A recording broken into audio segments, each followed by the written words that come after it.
You see him on the news. CNN.com contributor, Dean Obeidallah. So, Dean... Watch him at comedy clubs. When I say Mecca, do you think of a holy place or an urban clothing line? Read his articles. And you hear him on the radio. The Dean Obeidallah Show is on live right here on SiriusXM Progress, Channel 127. And welcome to the show, brothers and sisters of the Resistance. Wednesday, May 8th, and everything is going crazy. You know, there are days when there's breaking news on top of breaking news on top of breaking news. I'm winded. I need to go on vacation, which I'm going actually tomorrow. But today we got a lot of stuff to cover. I, of course, even though I'll be away, I am the neediest Muslim you've ever met. I'll be on Twitter at Dean Obeidallah. Or you can drop me an email. You will not bother me on vacation. I'm happy to look at it. I actually have time to read it quicker at dean@deanofradio.com. We got a lot to cover. The first hour, we're going to chat. You're my guest. The next 2 hours, I have some great interviews. I interviewed people the last 2 days. It's all new content. From Louis Black, the political comedian, to Anna Gasteyer from SNL, and Jordan Klepper, who's got a brand new show on Comedy Central, and some other people will be in the last 2 hours. But this hour is for us to talk about. While I'm away, if you miss me, you can listen to the old shows on demand here. They're available. Or my podcast. It's just a 20-minute once-a-week thing. I Want to Be Your Muslim Friend. If you Google it, it's on iTunes. Check it out. And Tina Dupuy will be hosting the next 2 nights, and then Joe Sudbay all next week. So I hope you'll stick around and tune in every night. They have some great guests lined up, and I will be back on Monday, May 20th. So first, we need a little humor, because today's just crazy. There's just two. I'm not kidding. I have 2 big stories I want to talk about, and there's 2 or 3 others that broke in the last hour. And I'm not exaggerating, but first we need humor to keep some sanity because I'm losing it. Here is Colbert last night, and he actually reads a Trump tweet about the trade war Donald Trump has done, which has driven the stock market down yesterday horribly, and today it's kind of middling. Let's hear clip number 1. Trump assured the American people that tariffs paid to the USA have had little impact on product cost, mostly borne by China. Of course, Trump is lying in that tweet, and here's how you know. He's the one saying it. Also, China. Sure. Also, U.S.-based companies pay the additional money and often end up passing these costs on to American consumers. So he's willing to tank the economy just to look like a tough guy with China. Hey, China, want to see how strong I am? Well, stand back while I punch myself in the face. Here it comes. It is, and then it gets crazier today. In fact, I want to play one more Colbert joke from last night because it really touches on this unprecedented amount of stonewalling coming up from the Trump administration, the Trump regime, on levels. I want to put it in context for people. Let's play this joke first. Here is Colbert from last night, and you'll hear Nancy Pelosi actually speaking in the middle of it. It shows Nancy Pelosi speaking yesterday in New York. So here's clip number 2. Trump won't give the co-equal branch of government, Congress, any of the things that they have subpoenaed. What can the Democrats do about that? Well, one solution is to impeach Trump, but that's exactly what he wants, according to the person who could make that happen. Trump is goading us to impeach him. That's what he's doing. Every single day, he's just like taunting. Hey, Fancy Nancy. What, is Grossy Pelosi too scared to make a speechy about impeachy? Nanny boo-boo, you won't defend the Constitution. A buck. Here's the reality. The Democrats have to start impeachment. They must start it. Every hour that goes by is a wasted hour not to start impeachment. They are charged by Article 1 of the Constitution to save our republic against a lawless dictator in the making who's right in front of us. And here's little breaking news that happened. This just happened. It's not even covered on cable news yet. But Dana Milbank from the Washington Post just wrote an op-ed, just went up a short time ago. His press pass, he's been for 21 years a White House press has press credentials for the White House for 21 years from the Washington Post. It was revoked along with all other Washington Post White House correspondents. They all lost. In fact, it was a mass purge, according to Dana Milbank, and we're going to find out in a short time what's going on here. But apparently, and this is just Dana Milbank's op-ed that he wrote that just went up, that virtually the entire White House press corps' credentials have been arguably taken away, and then they're giving some people exceptions to come in and cover Sarah Huckabee. So when she lies, she's not challenged. I'm adding that last part. That's what's going on. They don't want any reporters who are going to challenge Sarah Huckabee during what now Trump is getting ready for his 2020 run to be king for life. And that's what's going on. That's one thing. The stonewalling's off the charts. Now, there was some breaking news. The House committee is voting to hold Bill Barr in contempt. We've gone through that at great length. In reality, Bill Barr will never be arrested unless they use the inherent power of Congress and really try it out. We went through it yesterday in great detail. I had Richard Painter on as well and Danny Savalas, and I went through the details and the history of using the inherent contempt power of Congress. It's not been used since the mid-1930s. That's the reality. But court decisions have said that it's not. It is still there. It's just dormant. And there are really questions about due process. I have to be blunt. As a lawyer, there are due process questions about a bunch of elected politicians sitting on a panel and going, we're going to arrest this guy because he won't comply with the subpoena, as opposed to going to court first and having an order from a judge saying you must comply. And then if you don't comply with that order, you're held in contempt by a court. So it's inherent due process. And due process just means safeguards afforded by the Constitution that we all come to know and expect and want. So I think that's why. But at this point, they might want to do it. But here are the two big stories I was planning to talk about today and I want to touch on. And they're interrelated, I think, although distinct. The first one was breaking news last night, New York Times. Donald Trump is a failed businessman. We all know that one. But the details of it are kind of jaw-dropping. The second story, I think, is intertwined in that. And I think it was Trump's attempt to get us not to notice the first one, because Trump's ego cannot take the fact that he's a failed businessman, that we all see it in writing.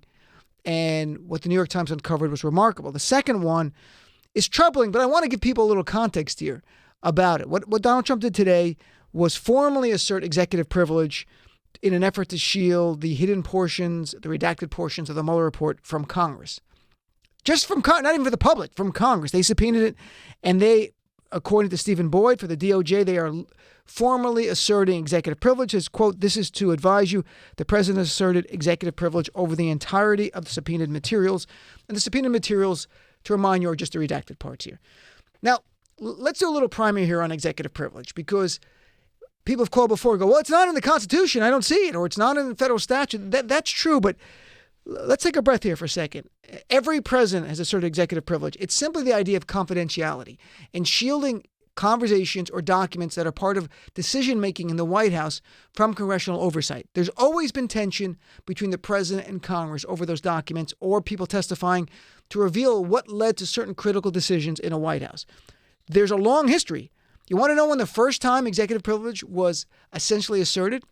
1792 by George Washington, when Congress was doing an inquiry into a military debacle, and he wanted to know how to respond in a way to keep information from Congress. So, look, every president's tried it. Donald Trump, of course, it's different. It's part of a concerted effort to elevate himself to king and not allow any checks whatsoever on him or his regime for anything. So it's much more alarming. But I do want to give you a little history of this whole idea of executive privilege, because we're going to hear a lot more about it. In reality, in most cases, it doesn't go to court. It gets resolved. The president goes, I'm asserting executive privilege. You can't have these documents, or you can't have this person testify. And then Congress will say, well, we're going to sue you. And in most cases, they sit down, they make an accommodation, they work it out, and it's done. It really wasn't to Watergate, Richard Nixon, the last criminal president like Trump, who litigated it. And it was the famous case on executive privilege, 1974, U.S. v. Nixon. And in that case, Richard Nixon was asserting an absolute privilege, and he did not want to produce certain documents pursuant to a subpoena about the tapes that were recorded in the White House. And he goes, no, I'm asserting executive privilege. It's absolute. Congress can't get it. I'm essentially the king. Too bad. You're screwed. Tough. Supreme Court does this in their decision, and it's very clear what happened.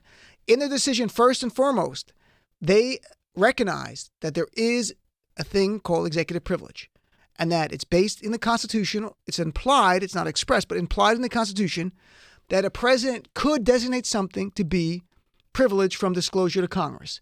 So yes, there is executive privilege. And to invoke it, all you must do is what Trump just did through his DOJ.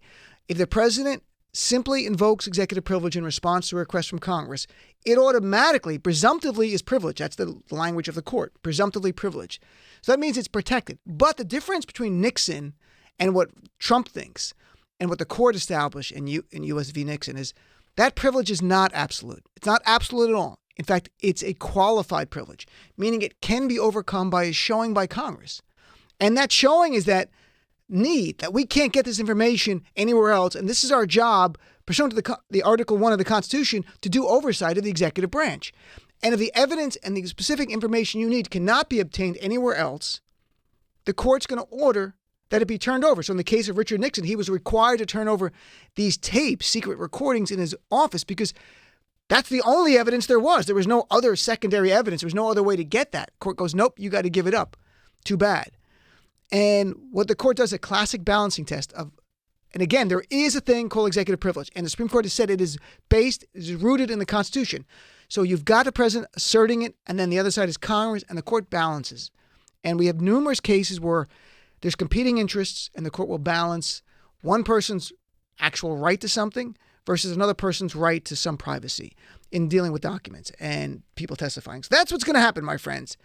And why is Trump doing this? Because Trump knows it's going to slow down everything. He's saying no to everything, folks. Tax returns. He's going to say no to Mueller. They're going to try to stop him, to Bill Barr testifying, to this report, to documents that were subpoenaed by Deutsche Bank. They're fighting that. They're litigating everything to slow down things. Take it 6 months, a year, 2 years. That's why you got to do impeachment. The Democrats are like, we're going to have these hearings, and they're earnest, and they're sincere, and I get it, and they want to do that. But if he's going to say no to everything, you're not going to get any documents you want for years. And as Richard Painter said yesterday, who worked in the Bush administration, he was the ethics czar. He's a moderate now. He's no longer a Republican, but you see him all the time on MSNBC. He's a law professor at University of Minnesota, made it very clear. In impeachment, the process is sped up. You go to the court, you'll get the relief much, much quicker. You can probably get injunctive relief, which is extraordinary relief. You go to the court, you get it in a matter of weeks. If it's a normal oversight hearings, you get it in years. And here's an example. Recent example. Eric Holder, President Obama's AG, was subpoenaed before Congress and subpoenaed documents regarding Fast and Furious. He turned over thousands. The Republicans said, nope, we want more. And he goes, nope, I gave you all I'm giving you. And they held Eric Holder in criminal contempt, the same way they're going to do to Bill Barr. And Eric Holder was the first cabinet official ever held in criminal contempt. Did Eric Holder go to jail? No, of course not. He's the head of the DOJ. If you certify someone's in criminal contempt, you hand that over to DOJ. They're supposed to decide. They're supposed to prosecute. They're not going to. They never do. And so they sue him in court, and it took 3 years for the Republicans to get the documents they wanted. We can't wait 3 years. We got a criminal in the White House. Impeachment is, again, the only way to do this, and it's building by the day the argument for impeachment. So the stonewalling that's going on is just leading towards impeachment. And Speaker Pelosi, they need to come around. Now, what also is interesting is that right before the show, Donald Trump Jr. was subpoenaed by the Senate Intel Committee. And that's controlled by Republicans. So I'm not exactly sure what the hell's going on over there. Are they doing that because they actually want to do their job? And they've been much more bipartisan in Senate Intel. It's Richard Burr's the chair, and he works closely with his Democratic counterpart, who is vice chair. But Richard Burr's a Republican, and he's chair. They just subpoenaed Donald Trump Jr. We just found out right before the show. And so I haven't read the backstory of what led to this. Usually with the president's son or someone like this, you would not subpoena them. You would find an accommodation of a time and they would come in. So something went on here. And I think Donald Trump Jr. said to them, nope, I'm not coming back. And they go, you know what, buddy? I don't care whose son you are. We're going to subpoena you because we're the United States Senate. So we'll find out more about that. Now, the other thing, though, about the New York Times, we get to at the end of this. And I won't do a long Rachel Maddow type story. I'll do a short one because we don't have much time and I want to take some calls here. What the New York Times found is that Donald Trump claimed $1.17 billion in losses from 1985 to 1994. Allowed him not to pay tax for 8 to 10 years. And it says like 1985, for example, he had a loss of $46 million from casinos. What is stunning, one thing is stunning, per the New York Times, year after year, it says, quote, Mr. Trump appears to have lost more money than nearly any other individual American taxpayer when compared to results detailed in the information from the IRS. Donald Trump is literally the biggest loser, folks. This is not an exaggeration. Again, the New York Times quote says, Trump appears to have lost more money than nearly any other individual American taxpayer at the time. This is off the chart stuff. And look, I'm from New York and Jersey. I didn't need tax documents to know that Trump is a $1 billion loser. And that term has been trending all day on Twitter, and it's driving Trump crazy because he responded to it on Twitter by saying real estate developers in the 80s and 90s, 30 years ago, were entitled to write-offs, and saying very old information, highly inaccurate, fake news, hit job, blah, blah, blah, same old bullshit. In reality, it's very upsetting to him. For him to respond in 2 tweets, this troubles him. The idea that Americans, his base, has to come to terms with the fact he's a failed businessman. They didn't care during the election, but it's more and more clear. And when I say he's a failed businessman, as a quick reminder, the guy filed for bankruptcy 6 times, 4 of them between 1991 and 1992, and it's relevant to where I'm going here. 1991, Trump Taj Mahal in Atlantic City. 1992, Trump Castle Hotel and Casino, again in Atlantic City. 1992, Trump Plaza Casino in Atlantic City. And 1992, Trump Plaza Hotel in New York City, which alone had $550 million in debt. He has these massive filings for bankruptcy going on. No, so is an American bank going to lend him money? Of course not. Where does he go?